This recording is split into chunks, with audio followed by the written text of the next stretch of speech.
Well, welcome to our talk studio time now for the Kibaki succession.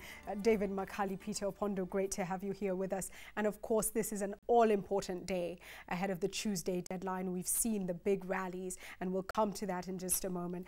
First, our question today, we were asking you a little bit earlier, could a Lone Ranger presidential candidate win the March 2013 election? There's so many critical issues we're dealing with today, so we want to ask another question in just a moment. Your results so far, 35% say yes, but a massive 65% say no. And I'm just very quickly, gentlemen, going to read a couple of them. No, a Lone Ranger now in Kenya's politics is committing political suicide. That's Jeff in Kahawa. And I see Peter nodding there in his seat.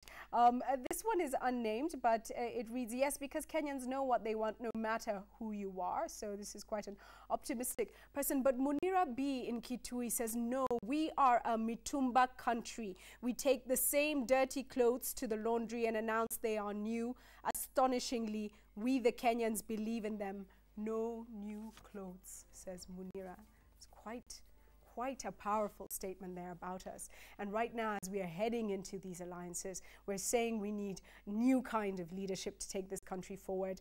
What are the patterns that we're seeing, gentlemen? We've asked the questions about the Lone Ranger. We have till Tuesday to see these alliances settled. Of course, the big day today for TNA and URP and their decision, William Ruto supporting Uhuru Kenyatta. Raila Odinga, still it looks like he's courting the vice president, hasn't quite got there. We hear, gentlemen, this evening, the Vice President Kalonzo Moka was scheduled to meet with Raila Odinga, but we also hear that a meeting perhaps with Musalia Mudavadi may have been in the offing as well. David, let me start with you. What are we expecting ahead of Tuesday with all this action going on? Actually, those two meetings you're talking about are likely to be happening. I think the one with Musalia must be happening right now.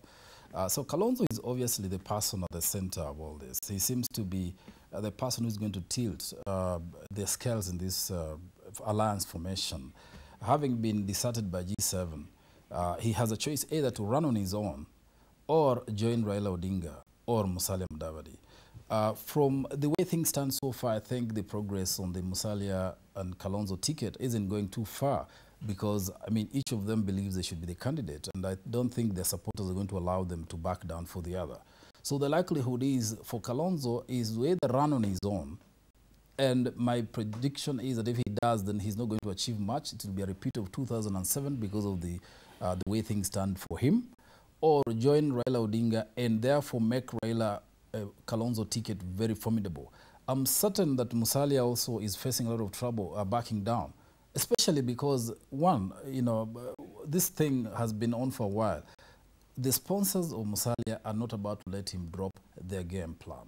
So things are changing a bit too fast because he was optimistic that the URP-TNA alliance wouldn't work.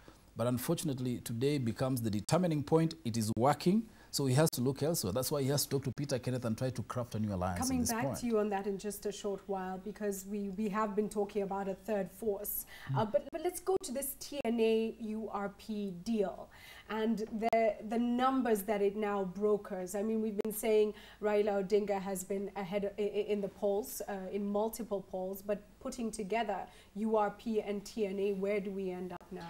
I think when the polls, I mean, the pollsters go out after this week or after next week when the TNA-URP deal has been sealed, and we see what Raila comes up, whether it's running as a ODM on its own or with a coalition with another party, we will get a clearer picture. But I think for sure, if we were to do a poll now after this deal has been signed, you will see that either they will be close or the Uhuru will be leading, because now it's a ticket, he will be leading. So we cannot actually say that now. But I think what's important is to look at the scenarios that are developing.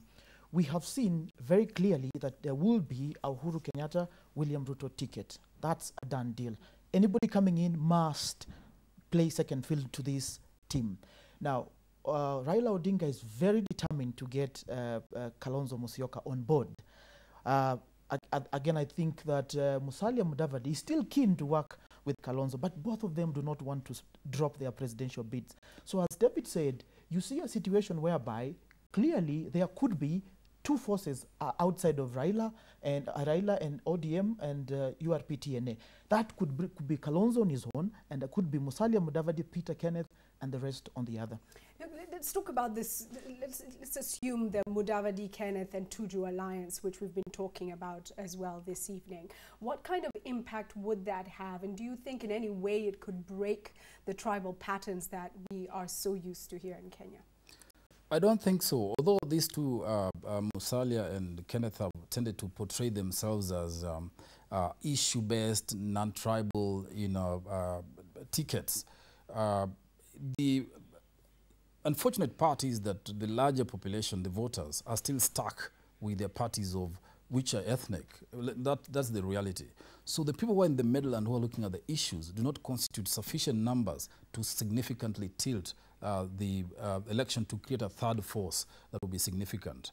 If Musalia and Kalonzo work together and Raila has to pick another running mate and TNA and Ruto stand the way they are, then we could have a three-way race. But still, even in that formation, the Musalia-Kalonzo ticket will still be like the middle, the third force in effect, which would come number 3. But powerful in an environment perhaps where Kenyans, you do have a group of people